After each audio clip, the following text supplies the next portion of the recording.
அந்த மைக் உங்களுக்கு நானே நிப்பாட்டிடுறேன், நீங்க பெல் அடிச்சுட்டாங்க. பல பெருமை கொண்டு பல்லாயிரம் வருடம் பழமை கொண்டு பழமை கண்டு தான் செய்த தவறுக்கு பாண்டிய மன்னனே உயிரை மாண்டு தெப்பத்தில் மண்ணெடுத்து மீனாட்சிக்கு ராஜ்யம் அமைத்து சங்கம் கொண்டு தமிழை வளர்த்து மல்லிகையால் பெண்களுக்கு அழகு கொடுத்து வீர வளர்ந்த மண்ணு என்னும் பெயரெடுத்து அலங்கையில் காளைகள் துள்ளி குதித்து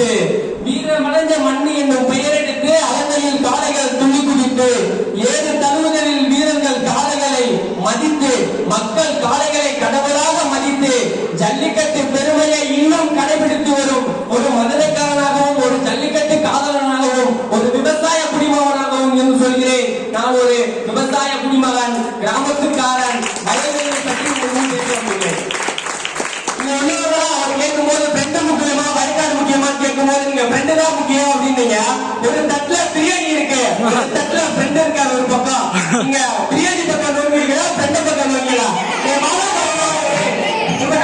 நிறைய பேர் பிரியாணி தான். பிரியாணி, அந்த பிரியாணி எங்க இருந்து வருது? அந்த பிரியாணியுமே வந்து விட்டுட்டு போயிருவாங்க. 1 மணிக்கு வாங்கிடுவாங்க, 12 மணிக்கு இருக்காங்க. 12 மணிக்கு சாப்பிட்டா நீங்க மாசத்தை பார்த்து கொண்டு வருவாங்க. வகுப்பறையில பாதியில விட்டுட்டு போயிட்டு பிரியாணி ஸ்மெல் அடிக்கிறா, மெஸ்ல வாங்கலாம் ஓடுவோம் அப்படின்னு சொல்றாங்க. நீங்க வகுப்பறைக்கு போகணும் அப்படின்னா உங்க அம்மா அப்பா வயக்காட்டுல கால் வைக்கணும்.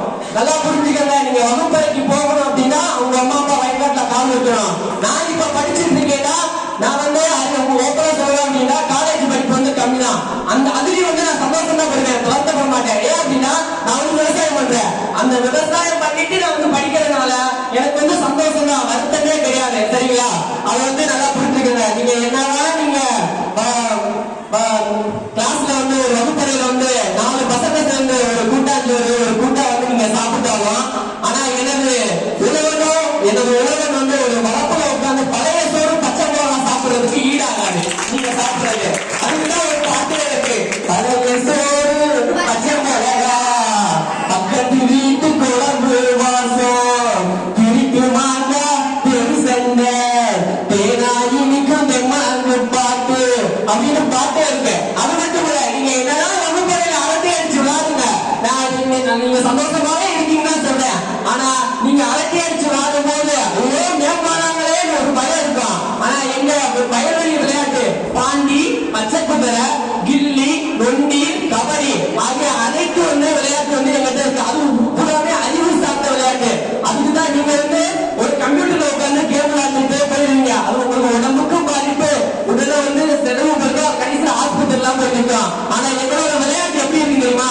வெயிலோடு விளையாடு, வெயிலோடு விளையாடு, வெயிலோடு வல்லு கட்டி ஆட்டம் போடுங்க, நண்டோடு நரியோடும் கருவேல காத்தோடும் தட்டான சுத்தி சுத்தி வட்டம் போடுங்க. அப்படி இருக்குங்க. அவர் சொன்னாரு, கல்யாணம் வந்து வகுப்பறை கல்யாணம் தான், யாரு வந்து வீட்டுல பார்த்து கல்யாணம் வைக்கிறாங்க அப்படின்னு சொன்னாரு. அவங்களுக்கு நான் ஒண்ணு சொல்றேன், வகுப்பறை காதலுக்கும் வயல்வெளி காதலுக்கு உள்ள வித்தியாசம் என்ன தெரியுமா? வகுப்பறை காதல் அப்படின்னா காலையில காதல் சொல்லி மத்தியால தாலி கட்டி சாயங்கால தேதி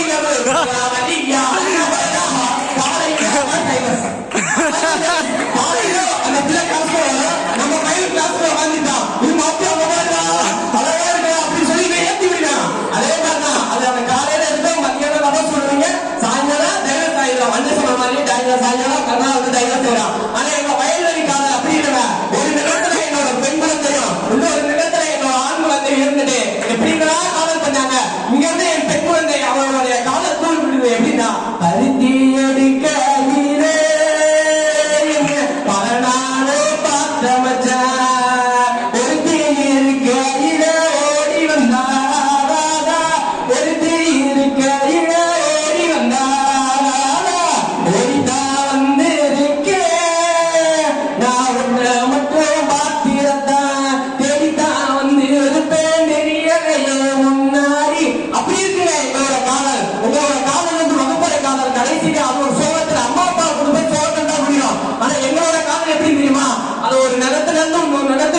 அந்த காதல் கூடு போகும்போது அங்க ஒரு 2 கிழவி இருப்பா. வீட்டுக்கு ஒரு கிழவியும் காட்டுக்கு ஒரு கிழவனும் வேணும்னு சொல்லுவாங்க. கேள்விப்பட்டிருக்கீங்களா? வீட்டுக்கு ஒரு கிழவியும் காட்டுக்கு ஒரு கிழவனு வெறும் சொல்லுவாங்க. எங்க வயல்வெளியில உள்ள கிழவன் கிழவியில எப்படி நான் பேசுவாங்க. எங்க ஊர்ல நடந்தே சொல்லுவாங்க, 2 கிழவி இருப்பாங்க, அவங்க பேசுவாங்க, அடியே காமாட்சி, அந்த அவன் மகன் இருக்காங்க, அவன் மகன் அவன் மையோட பேசிட்டு இருந்தான் அப்படி சொல்லுவாங்க. அது அவங்க அம்மா அப்பா போய் அது பரிசமமாக நாளைக்கு கல்யாணம் ஆகும். அது வந்து எங்களோட வயல்வெளி காதலோட கலாச்சாரம். ஆனா இங்க வந்து எப்படி ஆகும் அப்படின்னா, அது வந்து உங்க ஃப்ரெண்டு தெரிஞ்சு, அது வந்து மேமுக்கு தெரிஞ்சு, அவங்க அம்மா அப்பா கூட்டு வந்து அதை 10 பேர் முன்னாடி நிப்பாட்டி அசிங்கப்பட்டது. இது தேவையா உங்களுக்கு? நான் ஒண்ணுமே சொல்ல, வகுப்பறையிலையும் சந்தோஷமா இருங்க, அந்த வயல்வெளியும் கொஞ்சம் பாருங்க. அவ்வளவுதான் சொல்லி என்னோட உரையை முடிச்சுக்கிறேன். நல்ல ஒரு வாதமா நிறைய வந்து எடுத்துக்காட்டு சொல்லிருக்கீங்க. மகிழ்ச்சி.